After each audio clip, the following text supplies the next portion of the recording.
बिस्मिल्लाहिर्रहमानिर्रहीम। ओके बेटा, स्टार्ट करते हैं।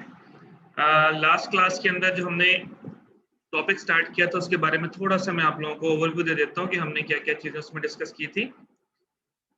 सबसे पहले हमने डिस्कस किया था रिस्क एंड रिटर्न क्या होता है। उसके बाद हमने डिस्कस किया था सिंगल सिक्योरिटी एनालिसिस के अंदर रिस्क रिटर्न कैसे कैलकुलेट करते हैं, with probability and without probability. दो फॉर्मूलाज मैंने आप लोगों को करवाए थे। इसी तरह फिर हम लोगों ने डिस्कस किया था कि portfolio risk and portfolio return हम कैसे कैलकुलेट करते हैं। अगर बेटा यहाँ तक आप लोगों को कोई मसला है, कोई प्रॉब्लम है, तो you can ask any question बेटा। यहाँ से जो पोर्टफोलियो रिस्क चैनल में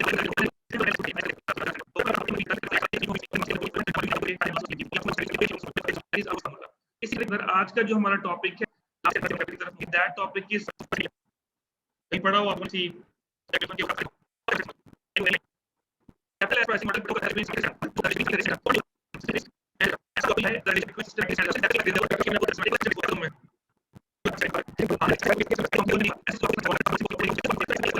जी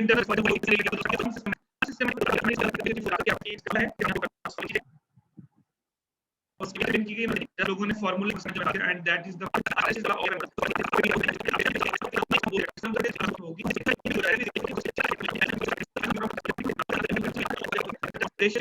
सिस्टम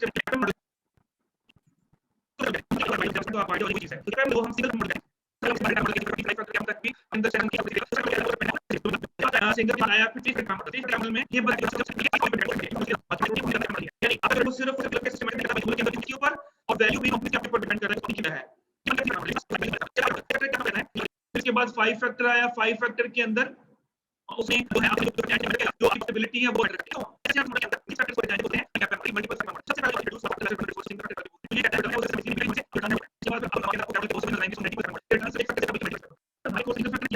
फॉर एग्जांपल लेते हैं, मैं एग्जांपल एक कंट्री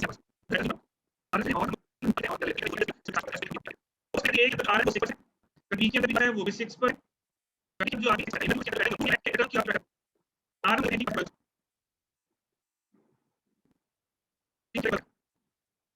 यानी मैं डाटा सारा सेम अज्यूम कर रहा हूं क्योंकि हमने प्रूफ ये करना है कि बीटा के चेंज होने से रिटर्न पे क्या फर्क पड़ता है। अब हम बीटा लेते हैं, फॉर एग्जांपल इसका बीटा लेता हूं कंट्री 1 का 0.5, इसका मैं ले लेता हूं 1.5, बीटा मैं बढ़ा रहा हूं।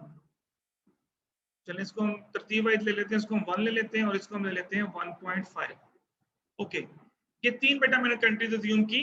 ओके, हम इसको सॉल्व करते हैं। कैलकुलेटर आपके पास है, फॉर्मूला आपके सामने लिखा हुआ है, इस फॉर्मूले को नोट करें जो ऊपर लिखा हुआ था, ये देखिए मैंने इसके नीचे कर दिया। R is equal to RF. RF is 6% plus RM minus RF 12 minus 6 into beta multiply by 0.5। Solve करें, क्या आंसर आएगी। मैंने आपके सामने वैल्यूज पुट कर दी। देखिए पहला रिटर्न कितना निकला, 12 में से 6 निकालें, 6 आ जाएगा, मल्टीप्लाई बाय 0.5 कर दें 3, आई थिंक 9% आएगा। देखिए जरा, ये 9%। ओके 9% आ गया। बी भी सॉल्व करें सेम, बताएं मुझे बी का क्या आंसर आ रहा है। सर 12%। 12% आ गया। सिर्फ आपने करना क्या है, बी के अंदर भी यही डाटा होगा, सिर्फ जहां पे बीटा होगा वहां पे बी में 1 आ जाएगा और सी में आपके पास बीटा 1.5 हो जाएगा। जी सी का भी बताइएगा बेटा क्या आंसर है। सर 15%। 15%।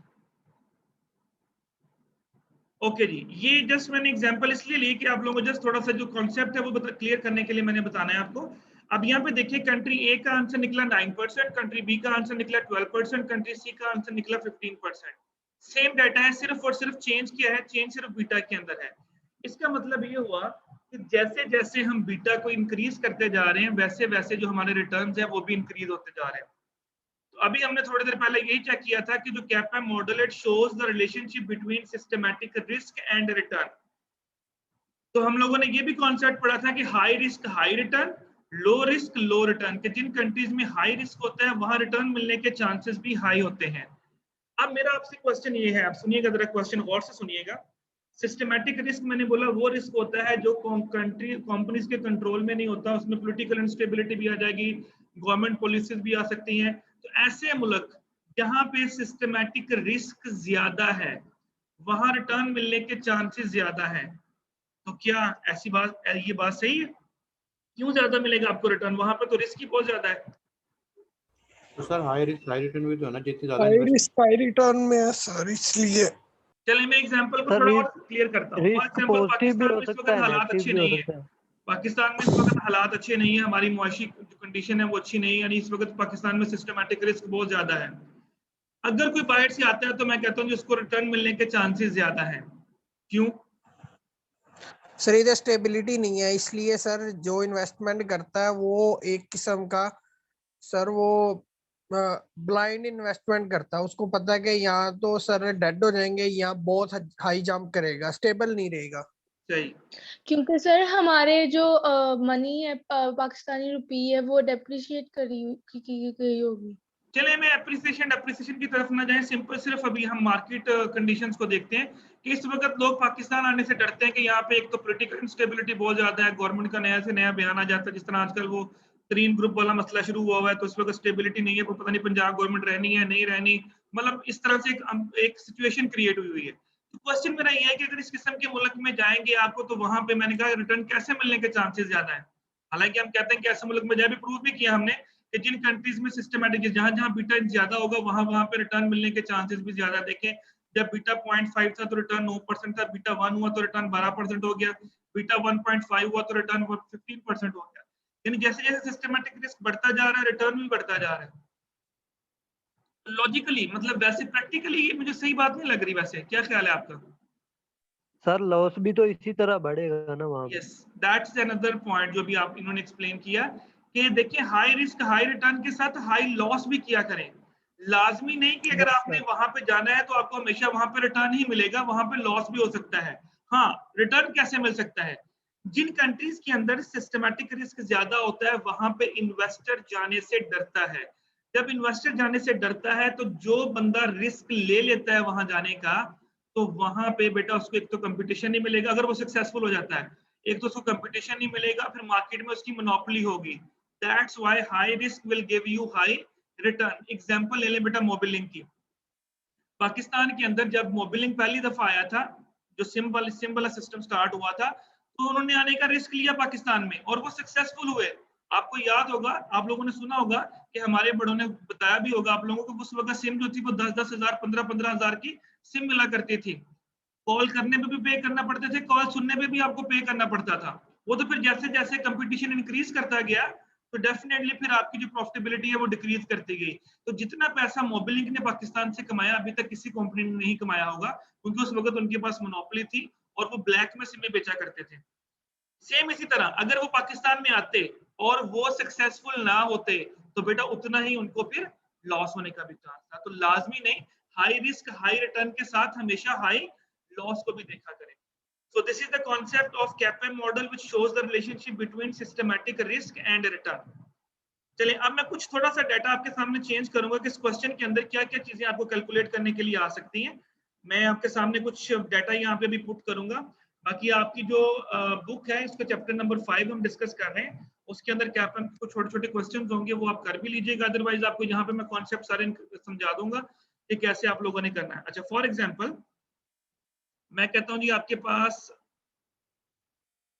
आर, मैं ये अब लिख देता हूँ, ये आपके पास आर बार है जो पहले गिवन था। आर बार में कहता हूँ ये आपके पास है 20%, R F is equal to 8%,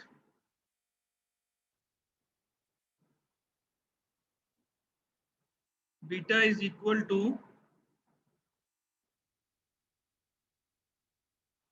1.5,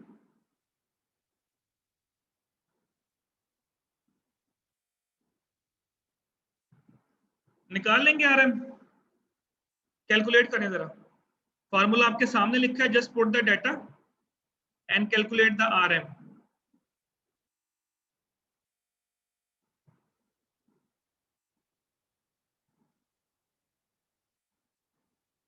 equation को जस्ट आपने आगे पीछे करना है, प्लस माइनस।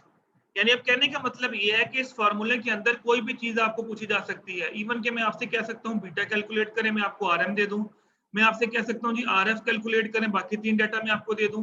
इन चार वैल्यूज में से कोई सी भी तीन वैल्यूज अगर गिवन हो तो fourth one can be calculated. चलें अभी फिलहाल मैंने आरएमएस किया है, आरएम को कैलकुलेट करें जरा। Put the data R bar 20, तो यहाँ शुरू में 20 आ जाएगा, is equal to R F is 8%, यहाँ पे 8 आ जाएगा, plus beta is equal to 1.5 into R M find करना है, minus R F is equal to 8%। तो ये 1.5 को इससे भी मल्टीप्लाई करें, 1.5 को आगे भी मल्टीप्लाई करें, यानी इक्वेशन को आगे पीछे करें and tell me the answer of R M. 0.16। जी दो आंसर्स बताएं, पहले बोलें क्या है जी। सर मेरा तो 7% आया। 7% आया बेटा, एक स्टूडेंट ने अभी कॉल बताया 7%।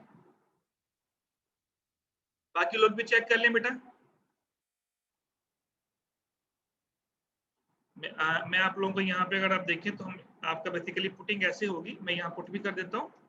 20 is equal to R F is 8। लेकिन जब आप परसेंटेज देखिए, अगर आप परसेंटेज खत्म करके पुट करेंगे पॉइंट्स में तो आंसर पॉइंट्स में आएगा, अगर आप विदाउट परसेंटेज पुट करेंगे तो आंसर जो है वो परसेंटेज में निकलेगा। इट्स अप टू यू, जैसे आपको इजी लगे आप वैसे पुट कर सकते हैं। अगर आपने पॉइंट्स में पुट करना पॉइंट्स में पुट कर दें, अदरवाइज आप डायरेक्ट भी पुट कर सकते हैं। 8 प्लस आर एम हमने फाइंड करना है, minus R F is equal to 8 into beta है हमारे पास 1.5। अब आप ये 1.5 into R M minus 1.5 into 8 करेंगे, ये 1.5 आर एम से भी मल्टीप्लाई होगा, 1.5 8 से भी मल्टीप्लाई होगा। ये 8 है इधर, पहले आप इसको सॉल्व कर लें, ये 8 इधर आके माइनस हो जाएगा, इसके बाद फिर जो यहाँ पे वैल्यू आएगी उसको भी इधर आके माइनस कर दें, देन फिर आप उसको 1.5 से डिवाइड करेंगे तो आर एम आएगा। ये इक्वेशन मैंने आपके सामने लिख दी जी। सर अगर हम 1.5 को मल्टीप्लाई ना करें और इधर लाके डिवाइड कर दें 12 के साथ, ऐसे भी करके देख लें। नहीं ऐसे होगा नहीं, उसकी बेटा रीजन, हाँ लेकिन हो सकता है ऐसे भी, बिल्कुल ठीक कह रहे हैं आप लोगों को, वो ब्रैकेट के अंदर है, आप करके देख ले दोनों से आंसर क्या आ रहा है। अगर तो दोनों से आंसर सेम आ रहा है तो फिर हो सकता है ऐसे भी कर सकते हैं। अदरवाइज जो वैसे रूल होता है वो यही होता है कि जब मल्टीप्लाई हो रही है एक चीज उसको दोनों से कर लें, लेकिन क्योंकि इसके अगर ब्रैकेट है और ये 1.5 दोनों का कॉमन है तो इस तरह भी किया जा सकता है। आप एक दफा करके देखिए, मेरा ख्याल है कि आंसर शायद डिफरेंट आए, फिर भी आप करके देखें। ये हो जाएगा 20 माइनस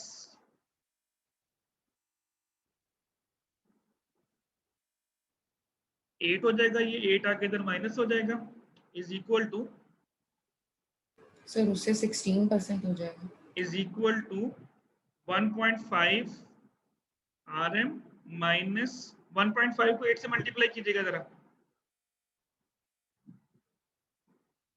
12। ओके, अब ये आगे यहाँ पे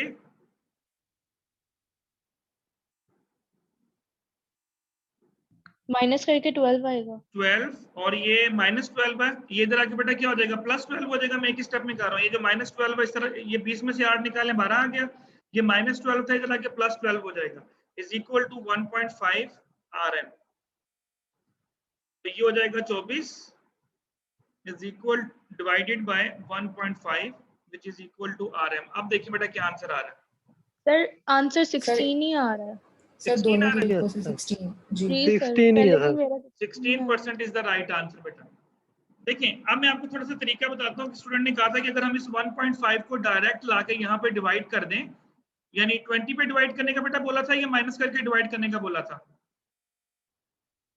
सर डिवाइड करने से भी 0.16 ही आंसर आ रहा था। 0.16 ही आंसर आ रहा है, तो इसका मतलब है कि हम उस तरह से भी कर लेंगे तो भी बेटा आपका आंसर ठीक है। मीन दैट कि ये सारा ये मल्टीप्लाई ना करें, ये इधर लाके 12 से माइनस कर दें, 12 को डिवाइड करें 1.5 से, एंड देन बेटा उसमें ऐड कर दें जो वैल्यू ऐड होने वाली है, तो उससे भी आंसर आपका 16% ही आएगा। इक्वेशन को सॉल्व करने का तरीका है जैसे बेटा मर्जी सॉल्व कर लें। कहने का मकसद ये है कि इन चार वैल्यू में से कोई सी भी अगर आपको तीन वैल्यूज गिवन हो तो fourth one can be calculated. अच्छा, इसी में से इसी क्वेश्चन को अगर आगे फर्दर मूव करूं, मैं आपसे बोलूं जी कैलकुलेट मार्केट प्रीमियम, इसी के अंदर क्या आंसर होगा? 0.8 सर 8%। 8% बेटा।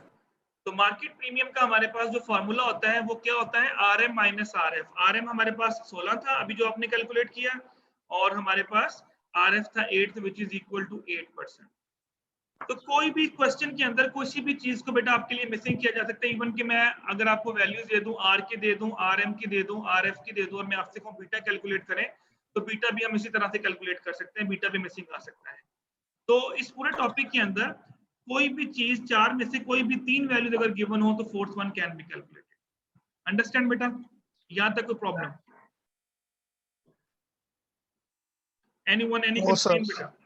ओके, क्लियर है यहाँ तक? ओके, अब मैं आपको थोड़ा सा इस चैप्टर का मैं आपको अभी बता देता हूँ कि इस चैप्टर के अंदर हमने कौन कौन से जो है टॉपिक्स किए हैं और जो आप लोगों ने इस चैप्टर के अंदर से टॉपिक्स करने हैं for the paper point of view, वो आप बेशक नोट भी कर लीजिएगा।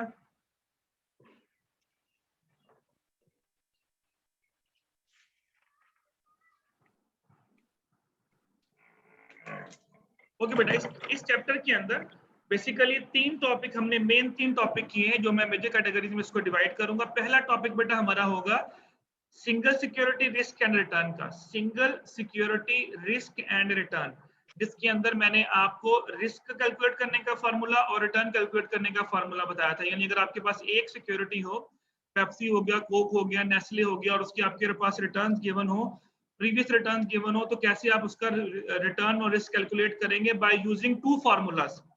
कौन कौन से फार्मूलाज? एक को हमने नाम दिया विद प्रोबेबिलिटी फार्मूला और एक को हमने नाम दिया विदाउट प्रोबेबिलिटी फार्मूला। कैसे पता चलेगा वो भी मैंने आपको बता दिया कि अगर आपको डाटा के साथ प्रोबेबिलिटी का कॉलम गिवन होगा तो आपने विद प्रोबेबिलिटी वाला फार्मूला यूज करके रिस्क रिटर्न कैलकुलेट करना होगा। और अगर आपको क्वेश्चन के अंदर सिर्फ पास्ट रिटर्न्स गिवन है और उसकी बेस के ऊपर आपने रिटर्न और रिस्क कैलकुलेट करना है, तो फिर हम विदाउट प्रोबेबिलिटी वाला फार्मूला यूज करेंगे, सिग्मा एक्स ओवर एन वाला जो मैंने आपको बताया था। दोनों फार्मूलाज इन स्लाइड्स के अंदर अवेलेबल है। ये स्लाइड्स आप लोगों के साथ शेयर हो जाएंगी, आप उन फार्मूलाज को इसके अंदर से देख भी सकते हैं। सेकंड मेन टॉपिक था बेटा इस चैप्टर के अंदर portfolio risk and portfolio return. जो हमने सिंगल सिक्योरिटी का रिस्क रिटर्न कैलकुलेट किया था, उसकी मदद से फिर हमने पोर्टफोलियो रिस्क और पोर्टफोलियो रिटर्न का फार्मूला पढ़ा, जिसके अंदर मैंने आपको बताया कि उसमें ज्यादा से ज्यादा एम्बिग्यूटी क्या क्रिएट की जा सकती है कि वेट्स आपको मुख्तलिफ तरह से दिए जा सकते हैं। आपको वेट्स पैसे की फॉर्म में भी दिए जा सकते हैं, आपको वेट्स परसेंटेज की फॉर्म में भी दिए जा सकते हैं। अगर आपको वेट्स पैसों की फॉर्म में दिए जाएं तो फिर मैंने आपको बोला था कि individual security investment divided by total investment, ये फार्मूला होता है। फॉर एग्जांपल अगर आपके पास 1 लाख रुपया है, मैं कहता हूँ 1 लाख में से 40,000 पेप्सी में लगा दिया, 60,000 कोक में लगा दिया, तो वेट कैसे बनेंगे? 40,000 तकसीम 1 लाख और 60,000 तकसीम 1 लाख, यानी individual amount divided by total amount, individual amount divided by total amount. इस तरह से आपके वेट्स बन जाएंगे। इसको फिर आप फार्मूला में पुट करेंगे, जो फार्मूला मैंने आप लोगों के साथ शेयर किया हुआ है। थर्ड टॉपिक बेटा इसमें से बनेगा कैपएम मॉडल का, जो अभी हमने डिस्कस किया, which shows the relationship between systematic risk and return. ये तीन टॉपिक्स बेटा आप लोगों ने इस चैप्टर में से प्रिपेयर करने हैं for the examination point of view.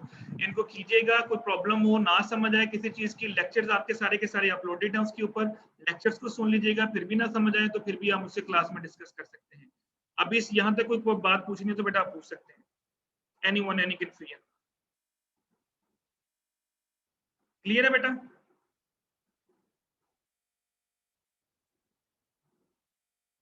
चलें बेटा, हमारी वीडियो एंड हो रही है, दोबारा ज्वाइन करें मुझे यहीं से बेटा, मुझे दोबारा ज्वाइन करें।